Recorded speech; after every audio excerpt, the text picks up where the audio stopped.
اور اس سے ہمیں پورے قرآن کے بارے میں ایک اصول سمجھ میں آ گیا۔ جب انسان قرآن پہ غور کرتا ہے نا، تو شروع سے کسی بھی صورت کو آپ لے لیں، آپ پڑھنا شروع کریں گے، اس میں اللہ تعالیٰ کوئی بات کر رہے ہیں، اس میں اللہ تعالیٰ جب بات کر رہے ہیں تو آپ کے دماغ میں ہونا چاہیے اہدنا الصراط المستقیم، اللہ تعالیٰ نے کوئی بات کی ہے، اس میں ہدایت میں مانگ لوں، اس سے میں ہدایت کیا لوں، اس کو میں دعا کیسے بنا لوں، اس کا ریاکشن کیا ہونا چاہیے۔ یعنی آپ ہمیشہ قرآن کے ساتھ ایک انٹریکشن کر رہے ہیں، اور یہ جو قاعدہ ہے، یہ اصول ہے، یہ فاتحہ کے اندر ہی اللہ تعالیٰ نے ڈال دیا۔ اس سے ہماری ایک اورینٹیشن ہوگی۔ میں اپنے اسٹوڈنٹس کو بتایا کرتا ہوں کہ کسی بھی کورس میں جب وہ پڑھائی کرنے جاتے ہیں تو شروع میں نا ایک اورینٹیشن ہوتی ہے، پروفیسر آپ کو بتاتا ہے کہ اس کتاب میں یا اس کورس میں یہ ہوا کرے گا، یہ بات ہوگی۔ فاتحہ میں مزے کی بات یہ ہے، فاتحہ میں 2 چیزوں کا تعارف ہے۔ ایک تو ہمیں اللہ تعالیٰ سے متعارف کرایا گیا ہے، دوسرا پورے قرآن سے متعارف کرایا گیا ہے۔ 2 تعارف ہیں قرآن کے اندر، فاتحہ کے اندر۔ فاتحہ کا تعارف کیا ہوا، اور قرآن کا تعارف کیا ہوا، کہ قرآن میں جہاں بھی جو بھی بات ہو رہی ہوگی اس میں اللہ تعالیٰ ہمیں کسی نہ کسی طرح سے ہم سے یہ توقع رکھ رہا ہے کہ ہم یہ پڑھ کے ہمارے دماغ میں، ہمارے منہ میں کیا الفاظ آنے چاہیے، ایاک نعبد و ایاک نستعین اہدنا، ہم آپ کی عبادت کرتے ہیں، ہم آپ کی مدد مانگتے ہیں، اب ہمیں ہدایت دیجیے۔ اور یہ ہدایت دینا کیا ہے، یہ سب سے بڑی مدد ہے، اس کو بھی سمجھ لیں۔ اصل میں جب ہم کہتے ہیں نا کہ ہم اللہ تعالیٰ سے مدد مانگتے ہیں، تو ہو سکتا ہے کسی کو روزی کی مصیبت ہے، کسی کو معاشی مصیبت ہے، کسی کو صحت کی مصیبت ہے، کسی کو فیملی کی مصیبت ہے، کسی کو نفسیاتی مصیبت ہے۔ مختلف لوگوں کے مختلف امتحانات ہوتے ہیں، مختلف مشکلیں ہوتی ہیں، اور ہر معاملے میں ہم کہتے ہیں یا رب ہم تیری مدد مانگتے ہیں، ایاک نستعین۔ یہاں پر اللہ تعالیٰ نے کیا کیا، العام الی الخاص، یعنی کھلا میدان ہے، ہر طرح کی مدد میں اللہ تعالیٰ اپنے رب سے مانگتا ہوں ایاک نستعین کے اندر۔ لیکن ان تمام چیزوں میں جن میں مجھے مدد چاہیے، ان میں سے اللہ نے ایک چیز کا اختیار کیا۔ یہاں اس نے یہ نہیں کہا ہمیں رزق دے، یا ہماری حفاظت کر، یا ہماری مشکلیں آسان کر، یا ہمیں شفا دے، وہ بھی ساری درخواستیں ہیں، لیکن ان سب درخواستوں کو چھوڑ کے فاتحہ میں ایک چیز کی درخواست کی ہے، وہ کیا ہے، اہدنا، ہمیں ہدایت دے۔ اور یہ کیوں، اس کی اہمیت کیا ہے؟ اس کی اہمیت یہ ہے کہ جو آپ باقی ساری چیزیں مانگ رہے ہو نا اللہ تعالیٰ سے، وہ سب اس کے تحت ہیں۔ اگر یہ مل گیا نا تو سب سے بڑا رزق مل گیا، اگر یہ مل گیا تو اس سے بڑی حفاظت کوئی نہیں آپ کی دنیا میں، میری دنیا میں، اگر یہ مل گیا تو اس سے اچھی کوئی شفا نہیں مل سکتی انسان کو۔ یعنی باقی جو چیزیں میں ڈھونڈ رہا ہوں دنیا میں، جو مجھے چاہیے اس دنیا میں، وہ سب چیزیں اللہ تعالیٰ میرے لیے آسان کر دے گا، وہ دے دے گا آٹومیٹک، وہ بینیفٹس ہیں، وہ اصل مقصد ہی وہ بینیفٹس ہیں۔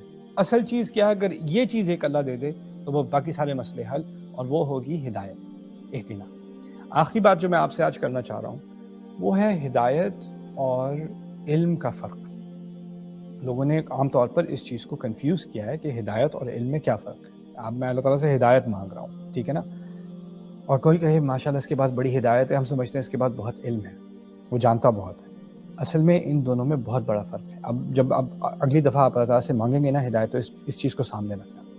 دیکھیے، علم ایسی چیز ہوتی ہے جیسے ڈائریکشنز ہیں، مجھے یہاں سے میں اپنے جہاں بیٹھا ہوں وہاں سے مجھے ایئرپورٹ پہنچنا ہے، تو یار میں GPS استعمال کر لوں گا، یا کسی سے ڈائریکشنز پوچھ لوں گا، کہوں گا کہ بھائی ایئرپورٹ کیسے جاتے ہیں، وہ کہتا ہے فلانی ہائی وے سے جاؤ، فلانا ایگزٹ لو، وہاں سے یہ رائٹ کرنا، یہ لیفٹ کرنا، ایئرپورٹ پہنچ جاؤ گے، ٹھیک ہے۔ یہ معلومات ہیں۔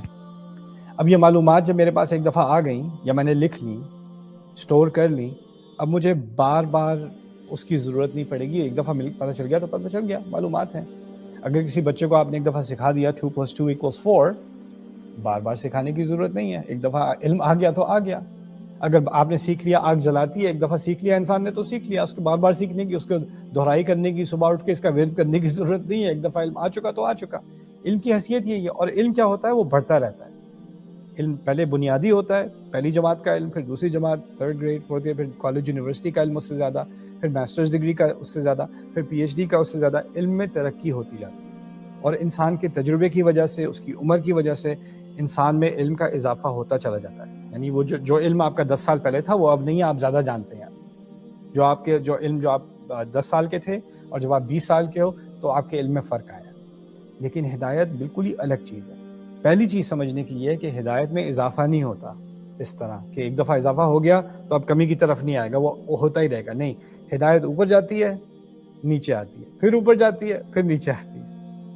اور انسان علم کا کسی حد تک مالک ہو سکتا ہے۔ انہ لذو علم علمناہ، قرآن نے بھی کہہ دیا وہ علم والے تھے، جو علم ہم نے انہیں سکھایا۔ یعقوب کے بارے میں اللہ تعالیٰ نے کہا علیہ السلام۔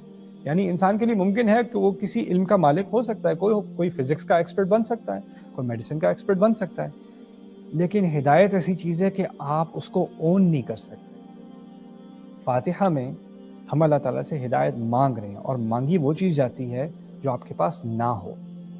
یہ بھی نہیں کہا کہ ہماری ہدایت میں اضافہ ہدایت دے دے، وہ ایسی چیز ہے کہ اگر آپ کے پاس 1 گھنٹہ پہلے تھی تو 1 گھنٹے بعد غائب ہو سکتی ہے، اگر کل تھی تو آج غائب ہو سکتی ہے، آج دوپہر میں تھی تو شام میں غائب ہو سکتی ہے۔ یعنی ہمیں یہ ایسی چیز ہے جو ہمیں بار بار ریکویسٹ کرنی پڑے گی۔ تو اس کی اگر مثال میں دوں تو اس کی مثال پانی کی ہوگی۔ آپ یہ نہیں کہتے کہ میں نے صبح پانی پی لیا تھا تو کل پی لیا تھا، آج تو ضرورت نہیں ہے۔ نہ، آپ کو پانی پینے کی، آپ کے جسم کو اس کی ضرورت ہے، آپ کو ہائیڈریٹ کرنا پڑے گا۔ اسی طرح ہمارے دل کو، ہمارے ایمان کو ہدایت کی ضرورت ہے، انسان کو ہدایت کی ضرورت ہے، اس کو بار بار اس کے پاس واپس آنا پڑے گا۔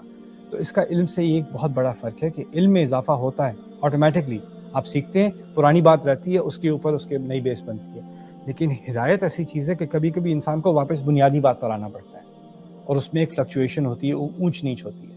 دوسری بات کہ یہ ایسی چیز ہے کہ آپ اپنے بارے میں یہ نہیں کہہ سکتے کہ اللہ کا بڑا شکر ہے کہ اللہ تعالیٰ نے مجھے پچھلے سال ہدایت دے دی، یا 10 سال پہلے اس نے مجھے ہدایت دے دی، مجھے بڑا افسوس ہے ان لوگوں کو جن کے پاس ہدایت نہیں ہے، اللہ ان کو بھی ہدایت دے۔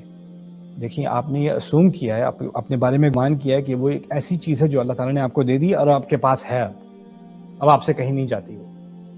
اصل میں ہمارے نبی کی سنت ہے صلی اللہ علیہ وسلم، ہم 5 وقت کی نماز پڑھتے ہیں، فرض نماز میں کم از کم 17 دفعہ آپ اللہ تعالیٰ سے مانگ رہے ہیں کہ مجھے ہدایت دے، اہدنا الصراط المستقیم، اہدنا الصراط المستقیم، اہدنا الصراط المستقیم، بار بار مانگ رہے ہیں ایک ہی چیز، بار بار مانگنے کا مقصد کیا ہے؟ اب ہمارے نبی خود علیہ الصلوۃ والسلام وہ خود ہدایت مانگ رہے ہیں بار بار، یہ اس بات کو سکھانے کا مقصد یہ ہے کہ اس کتاب میں جو ہدایت ہے نا، وہ معلومات نہیں ہے۔ اگر آپ کو سورۃ البقرہ کا ترجمہ آپ پڑھ چکے، علم تو اس کا آ گیا، ہدایت اس کی نہیں آئی۔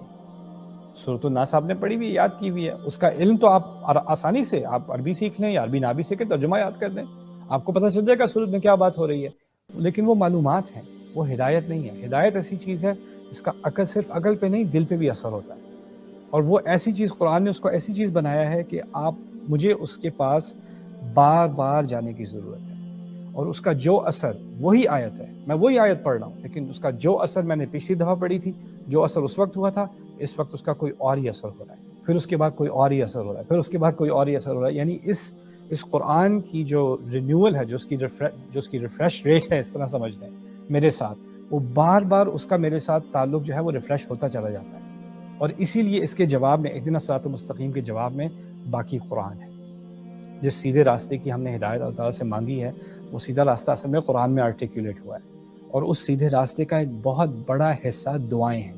اسی لیے انشاءاللہ اس سیریز میں میں نے بات شروع کرنی تھی، کچھ مختصر سی بات، میں زیادہ تفصیل میں اس سیریز کا مقصد تفصیل میں بات کرنا ہے ہی نہیں، کچھ چیزیں ہیں جس کے بارے میں اپنے آپ کو یاد دلانا چاہتا ہوں، اور آپ کو یاد دلانا چاہتا ہوں کہ ہم اپنے علم میں اضافہ صرف نہ کریں، اور انشاءاللہ میری امید ہے کہ میں اور آپ سب اس رمضان میں اپنی ہدایت میں اضافہ کریں، اور جو دعائیں ہم سیکھ رہے ہیں اس سے ہماری ہدایت میں اضافہ ہو، اور یہ ہدایت جو ہے اصل میں اللہ تعالیٰ نے اس کا تعلق دل سے بنایا ہے۔ وَمَن يُؤْمِن بِاللَّهِ يَهْدِي قَلْبَهُ، جو اللہ تعالیٰ پر ایمان لاتا ہے، ہم اس کے دل کو ہدایت دے دیتے ہیں، اللہ تعالیٰ نے فرمایا۔